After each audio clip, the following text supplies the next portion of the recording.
In defense of the family, a dwarf mongoose will stand up to any enemy, no matter how deadly.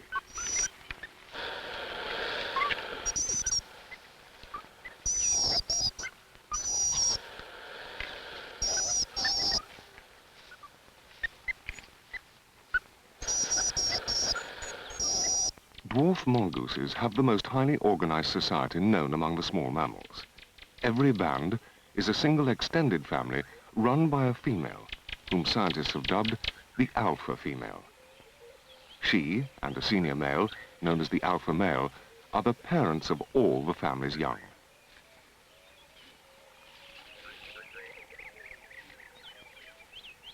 There is a job for every member of the band, though one animal does not necessarily perform just one task.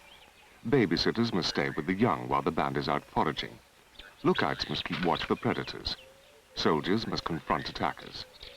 Termite mines provide safe retreats against their enemies.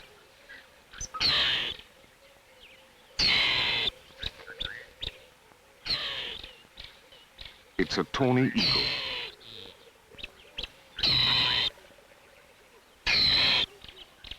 An eagle falling about in a tree makes the lookouts uneasy.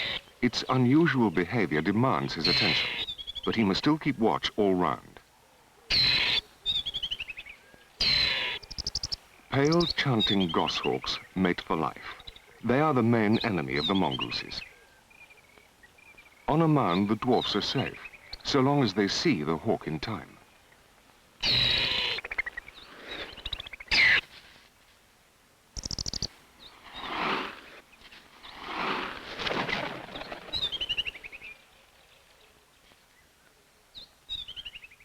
Each band averages 12 to 14 members and controls a territory of about 1 square kilometre of bushland, containing about 60 termite mines and other safe hiding places.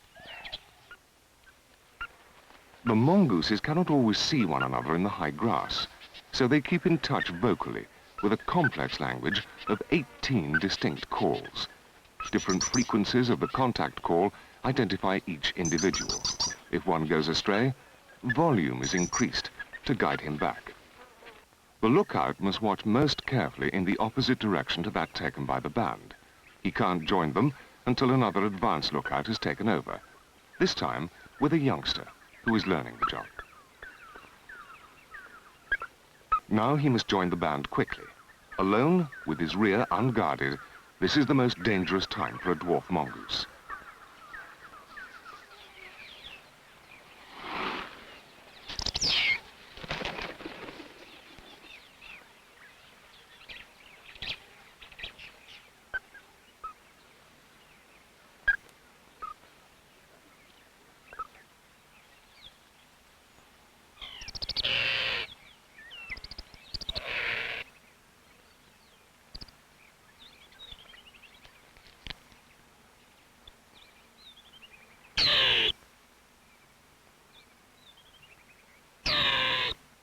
Most mongoose deaths occur among animals that are less than 12 months old. Those that survive the attacks of goshawks and other predators during their first year will probably live for 10 to 15 years. That's a long time for such a small animal.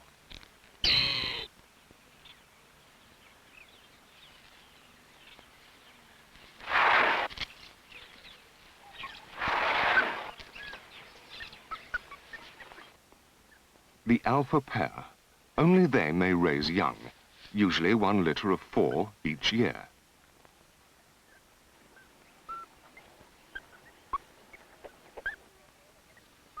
Nobody interrupts the alpha pair.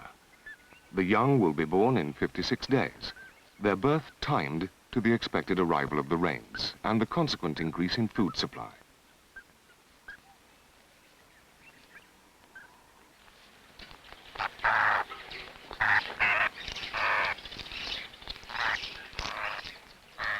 Dwarf mongooses will eat just about anything. Insects, rodents, eggs, birds, small snakes. Their prey is also their water supply. Insect fat, in particular, has a very high liquid content. Hornbills and mongooses are often found together, and the relationship has benefits for both parties. The hornbill helps to warn of danger and finds the mongoose a useful source of food.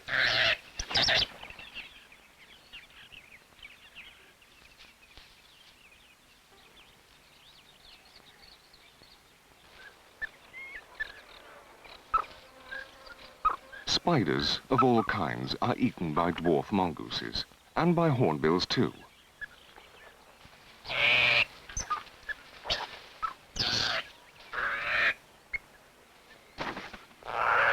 This very large spider is quite capable of killing and devouring a mouse.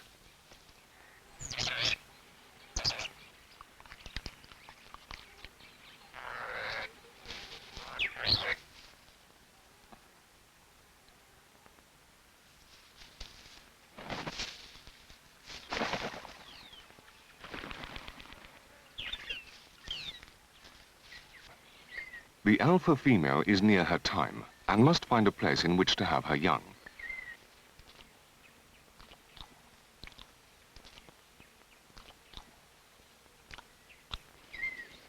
The alpha female is worried about the monitor lizard. This mound is no good. She's off. There's no way the band could defend her young against such a large lizard.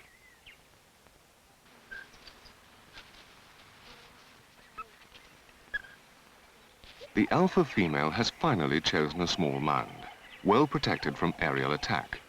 Her babies probably were born in the early hours of the morning. The mound has just a few small holes, easily guarded by teams of babysitters and lookouts.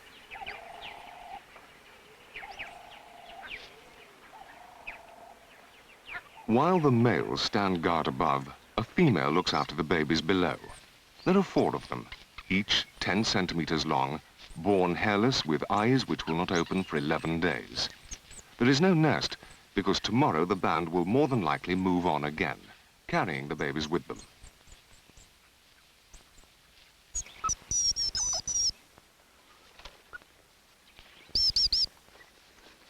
There is a special call which summons all the band to drive off a snake. The puff-adder's strike is the fastest of all African snakes. Its venom is deadly poisonous to most animals. Remarkably, the mongoose's reactions are even faster than the snake's. The babysitters can hear the summons and know just what it means. All the same, it's a difficult decision, to go and help the band or to move the babies. It's the subordinate males that lead the attack.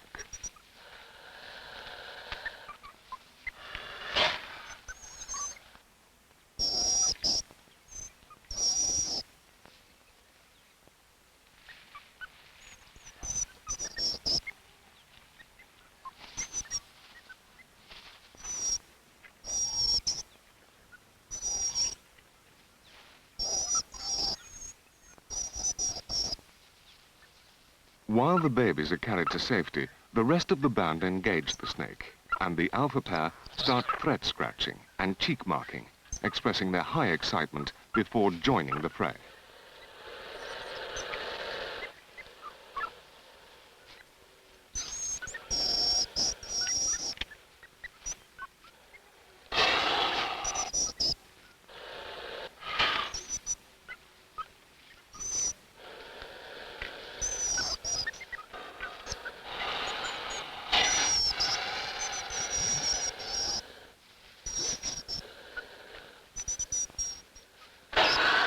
That hit home. But the mongoose comes back for more. Mongooses have an extremely high tolerance of snake venom, but there is still the very real danger of being eaten. The snake has had enough. It only wants to get away. The mongooses have achieved their purpose and are content to let it go, with a few farewell nips.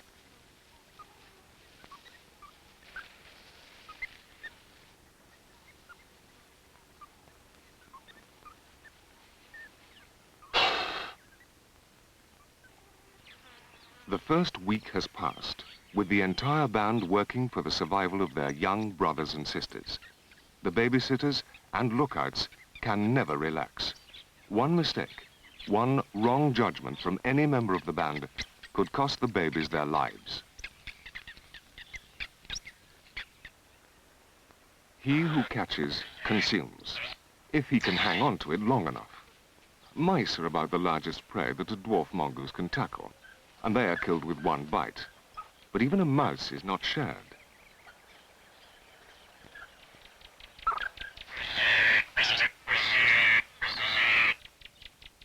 Very occasionally, the lookout just doesn't see the goshawk coming. But they're lucky. The goshawk is more interested in the mice.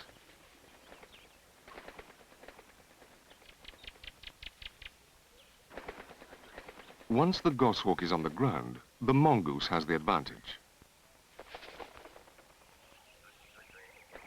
Here's the second goshawk. Got it. But a mouse, not a mongoose.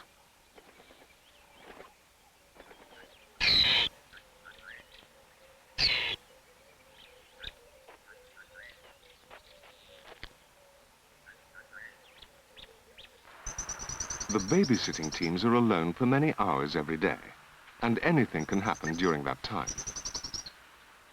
The alpha female leads the rest of the band off on their daily round of activity, foraging, marking, visiting mounds, which often takes them up to 1 kilometer away from the babysitters.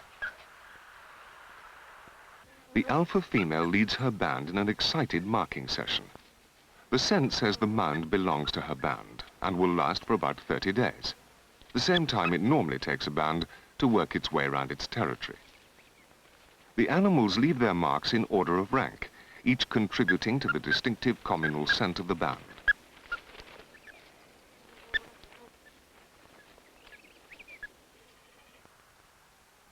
It's the grey-spitting cobra. And the lookout hasn't seen it yet.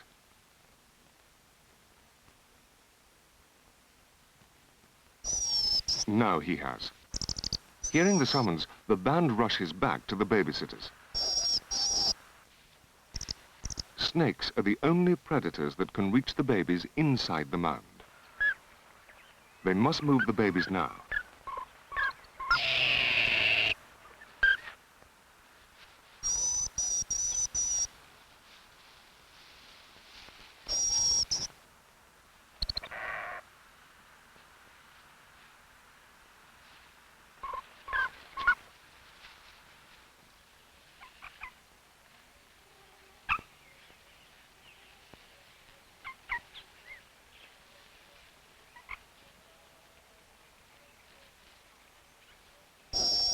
The adult males keep track of the snake while it searches the mound.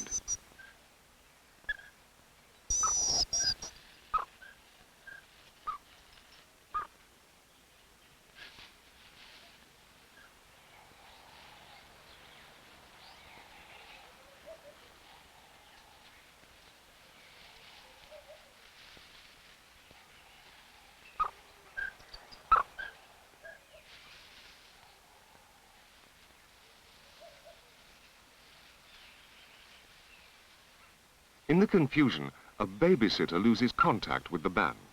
If the snake sees the mongoose, that's the end of the baby. And the babysitter would probably die too, trying to defend it.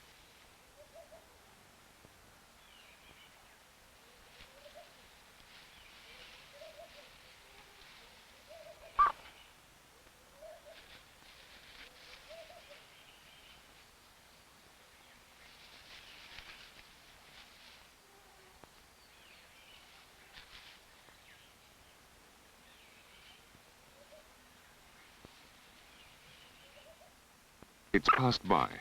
For the moment, she's left the baby in the log. The alpha female has one of the babies.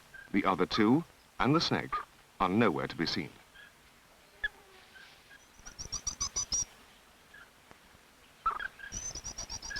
The alpha female still has one of the babies. Babysitters join her with two of the others. Still no sign of the snake.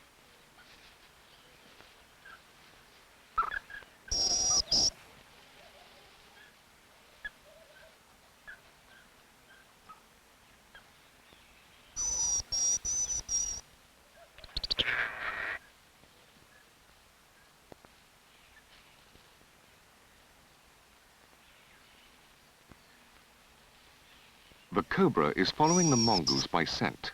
He's not going to give up.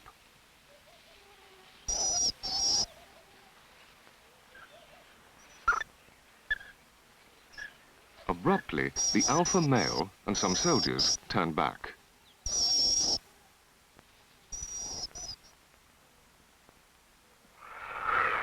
It seems suicidal. These mongooses cannot hope to kill the cobra. Indeed, it's much more likely to kill them. But they know what they're doing. Delay is the objective. The babies must get away. Lightning movements confuse the snake and prevent it lining up for a strike on a single individual. Standing together like this against such a deadly foe, the soldiers are risking their individual lives, but ensuring the continued survival of their band, and indeed, the species.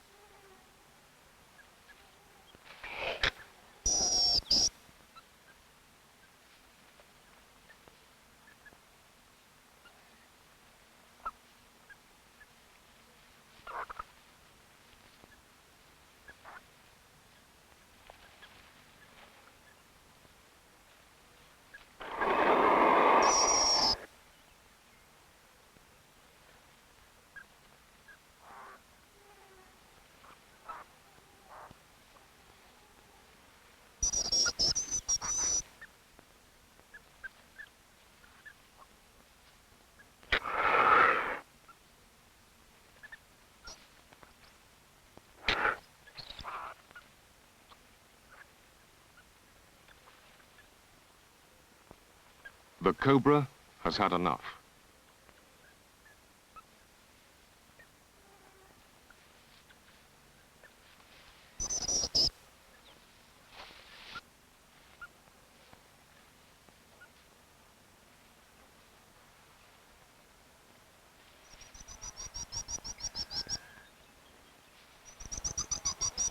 Calls from all directions help the mongooses to regroup.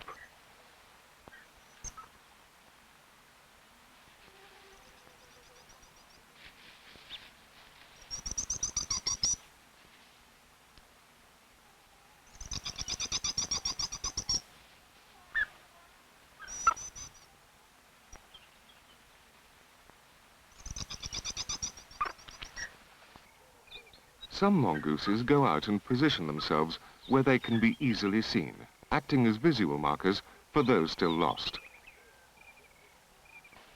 Each mongoose is greeted as it rejoins the band, but none relax completely until every member is accounted for.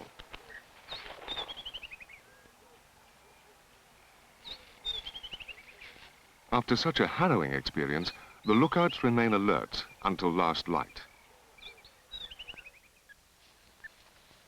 Every morning, before leaving the mound, the mongooses renew their scent on the marking post.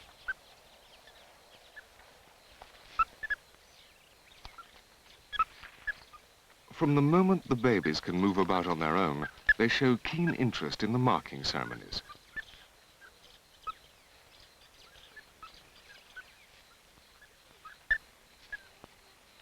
Cheek marking, like this, is stimulated by excitement. The band has still not recovered from yesterday's encounter with the cobra.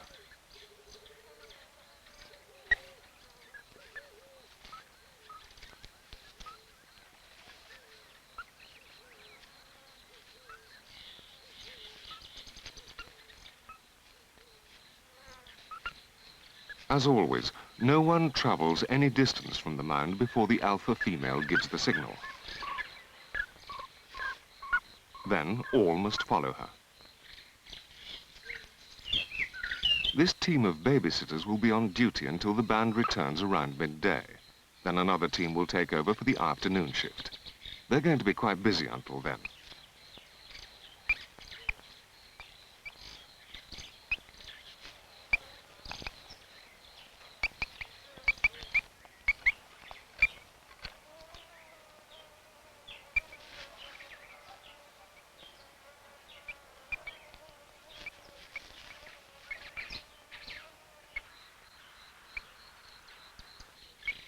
At 3 weeks, the baby mongooses go through all the motions of marking, even though their scent glands are not functioning yet. Although, like all babies, they spend a great deal of time playing, by this age, baby mongooses can already perform almost all the other distinctive behavior patterns of the adult as well.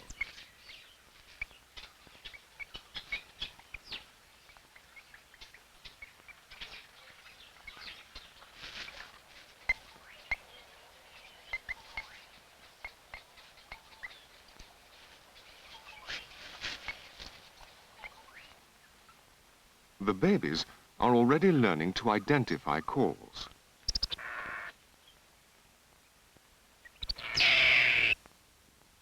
It's only a harmless bustard this time, but the lesson is important.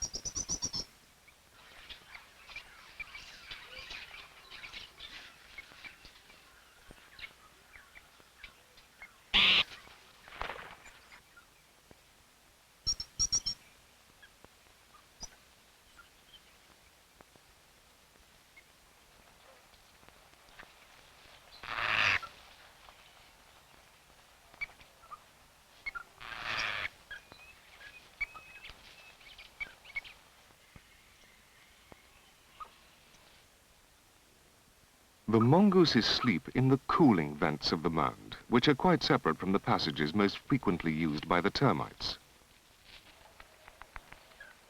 One babysitter below always remains alert, in tune with the lookout above. It may seem tyrannical that only the alpha pair rears young, but this is how the band keeps population growth under control, while at the same time ensuring that there are always enough mongooses to perform all the essential duties. If every female was permitted to raise her young, there would not be enough adults to go round. Every member would suffer, and the band would soon be wiped out.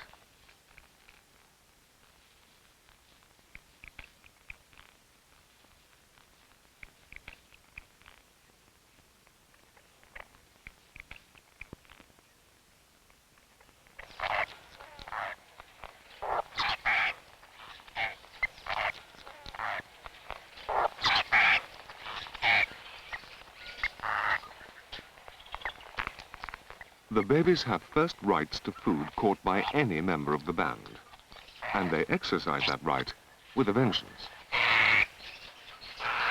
The babies will be allowed to take food from the adults like this until they're able to hunt for themselves at about 3.5 months. Even then, they steal with impunity and will continue to hold the most privileged position in the band until the next litter arrives, by which time they'll be about 1 year old.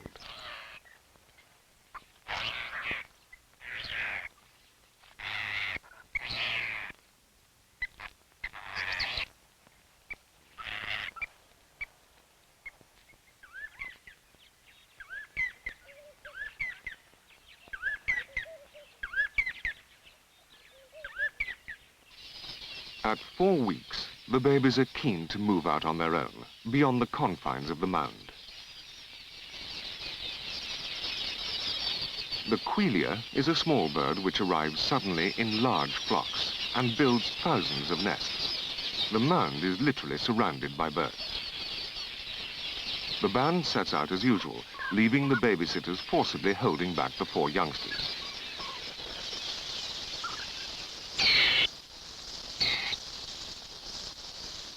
Eagles and marabou storks fly in to feed on the chicks, and the mongooses suddenly find themselves surrounded by hundreds of predators.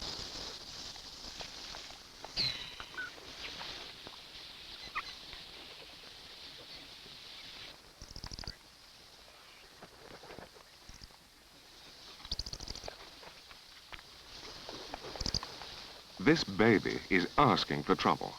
The marabou could swallow a mongoose in one gulp.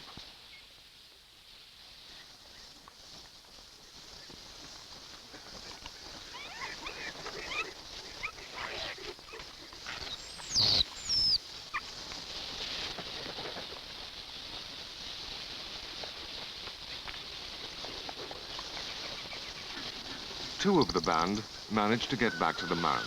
There's no sign of the others.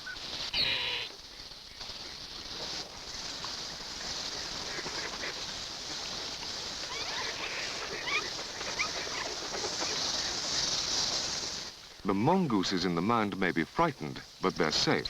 It's the ones outside that are in danger. At sundown, the storks fly off to roost. Still no sign of the others.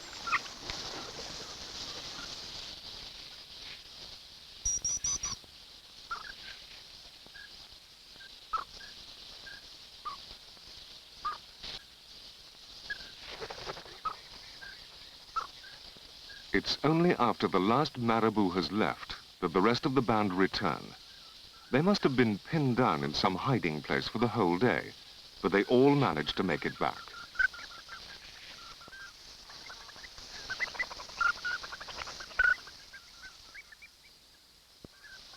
The alpha female sets off very early next morning, without any of the usual marking ceremonies. Agitated, the babysitters grab the babies and chase after her. The mongooses all left before the storks arrived. The babies are 2 weeks older now and a lot more difficult to carry. They move about with the group, but are still closely watched by the babysitters.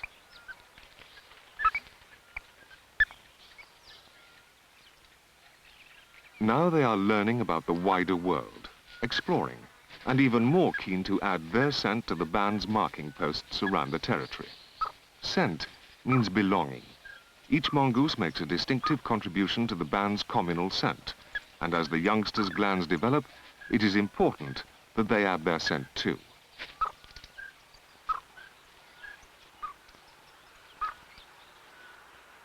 When dwarf mongooses are not feeding themselves or defending themselves, they are most likely to be playing among themselves. For the mongoose, play is much more than just a release of tension. All but the alpha female spend a lot of time playing, and unlike other social mammals, everyone joins in.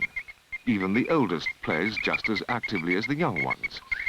It is in play that the bonds within the group are created, reinforced, and maintained. And everyone wants to play with the babies, the most important members of the band. The 4 babies are nearly 3 months old, almost through the most dangerous period of their lives. All 14 members of the band have played a part in their care and protection, even to the extent of facing death for them. Now they have a good chance of living a full 10 to 15 years, contributing in their turn to the survival of this unique society among animals, which depends so much upon the cooperation of every member of the band.